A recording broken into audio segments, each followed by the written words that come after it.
Assalamualaikum warahmatullahi wabarakatuh. Kembali di channel YouTube Cerita Titi. Apa kabar kalian semuanya di rumah? Kita cerita-cerita lagi ya. Ini pandemi masih berlanjut dan begitu juga PSBB masih berlanjut. Sebelum aku bercerita, kalian tetap harus menjaga 3M, mencuci tangan sebelum dan sesudah melakukan kegiatan. Ya walaupun mungkin bagi kalian atau kita yang beragama Islam, kita sudah diajarkan untuk berwudu dalam 5 kali sehari, ditambah juga sholat sunnah. Tapi tidak ada salahnya kita juga menambah untuk menjaga kesehatan kita. Juga tetap menjaga jarak satu dengan yang lain ketika kita berada di kerumunan.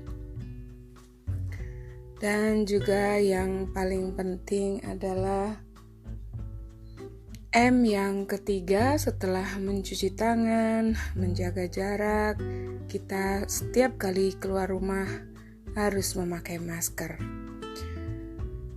Aku mau cerita, judulnya Iman Buta.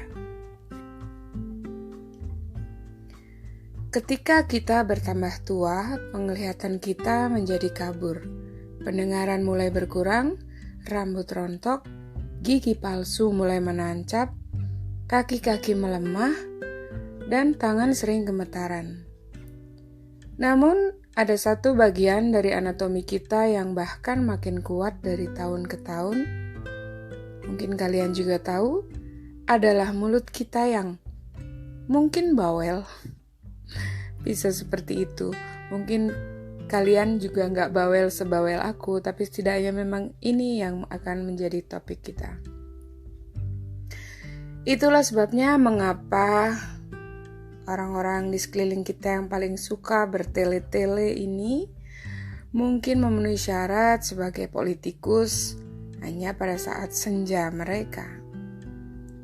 Dulu, terdapat seorang raja yang mengalami kerepotan dengan para menterinya.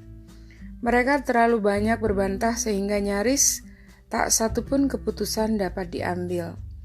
Para menteri itu mengikuti tradisi politik kuno. Masing-masing menyatakan bahwa hanya dirinya lah yang paling benar dan yang lainnya salah. Meskipun demikian, ketika sang raja yang penuh kuasa menggelar perayaan festival umum, mereka semua bisa sepakat untuk cuti bersama. Festival yang luar biasa itu digelar di sebuah stadion besar. Ada nyanyian dan tarian, ada juga akrobat, badut, musik, dan masih banyak lagi. Dan di puncak acara, di kerumunan banyak orang, dengan para menteri yang tentunya menempati duduk paling terbaik dan paling di depan, sang raja menuntun sendiri gajah kerajaan ke tengah arena. Di belakang gajah itu berjalanlah 7 orang buta, yang telah diketahui oleh umum sebagai orang-orang yang buta sejak dari lahir. Sang raja meraih tangan orang buta pertama, menuntunnya untuk meraba belalai gajah itu dan memberitahunya bahwa itulah gajah. Raja lalu membantu orang buta kedua untuk meraba gading sang gajah. Orang buta ketiga meraba kupingnya, yang keempat meraba kepalanya, dan yang kelima meraba badannya, yang keenam meraba kaki, dan yang ketujuh meraba ekornya. Lalu menyatakan kepada masing-masing orang buta bahwa itulah yang dinamakan gajah. Lalu raja kembali kepada si buta pertama dan memintanya untuk menyebutnya dengan lantang seperti apakah gajah itu.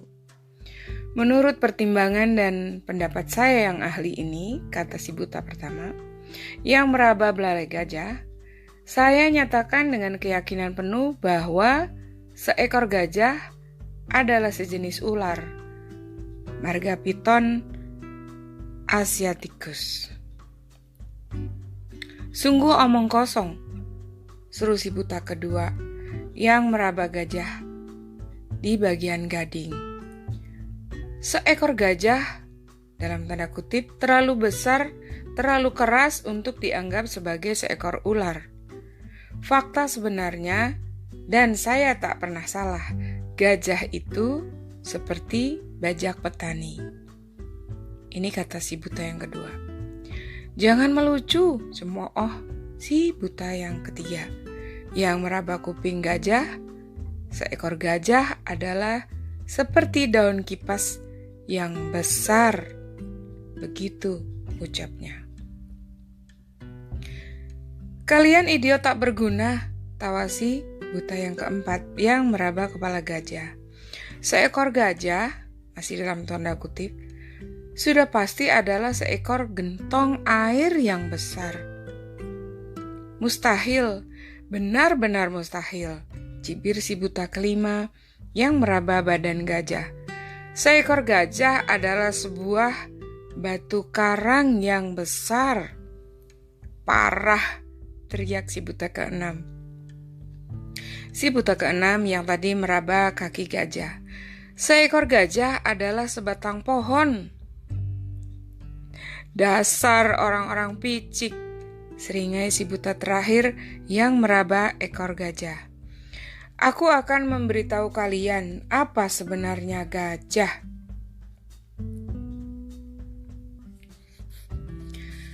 Seekor gajah adalah semacam pecut pengusir lalat. Aku tahu, aku dapat merasakannya. Sampah, gajah itu seekor ular, tidak bisa. Itu gentong air, bukan. Gajah itu.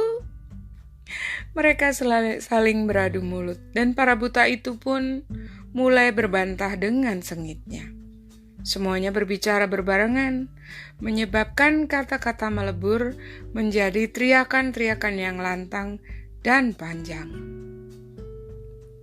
Tatkala kata-kata penghinaan mulai mengudara, lantas datanglah pukulan. Mereka saling adu jotos. Para buta itu tidak yakin betul siapa yang mereka jotos, tetapi tampaknya itu tidak terlalu penting dalam tawuran semacam itu. Mereka sedang berjuang demi prinsip, demi integritas, demi kebenaran. Kebenaran masing-masing pada kenyataannya.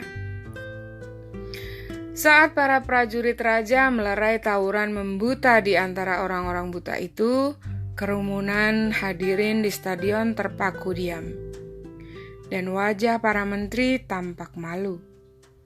Setiap orang yang hadir menangkap pesan yang ingin disampaikan oleh raja melalui pelajaran itu.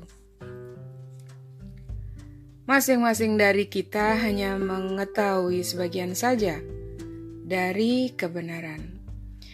Bila kita memegang teguh pengetahuan kita yang terbatas itu sebagai kebenaran mutlak, kita tak ubahnya seperti salah satu dari orang buta yang meraba satu bagian dari seekor gajah dan menyimpulkan bahwa pengalaman parsial mereka itu sebagai sebuah kebenaran dan yang lainnya salah. Alih-alih beriman buta, kita dapat berdialog. Bayangkanlah, seperti apa jadinya jika ketujuh orang buta itu mempertentangkan data-data mereka, tapi malah menggabungkan pengalaman. Mereka akan menarik suatu kesimpulan bahwa seekor gajah adalah sesuatu yang seperti batu karang besar yang ditopang oleh 4 batang pohon yang kumaksud. Di bagian belakang batu karang itu ada seutas pecut pengusir lalat, dan di depannya ada gentong air besar. Di setiap sisi gentong itu terdapat 2 daun kipas, dengan 2 bajak yang mengapit seekor piton panjang. Bukan gambaran yang buruk-buruk amat akan seekor gajah bagi orang yang tak akan pernah melihatnya.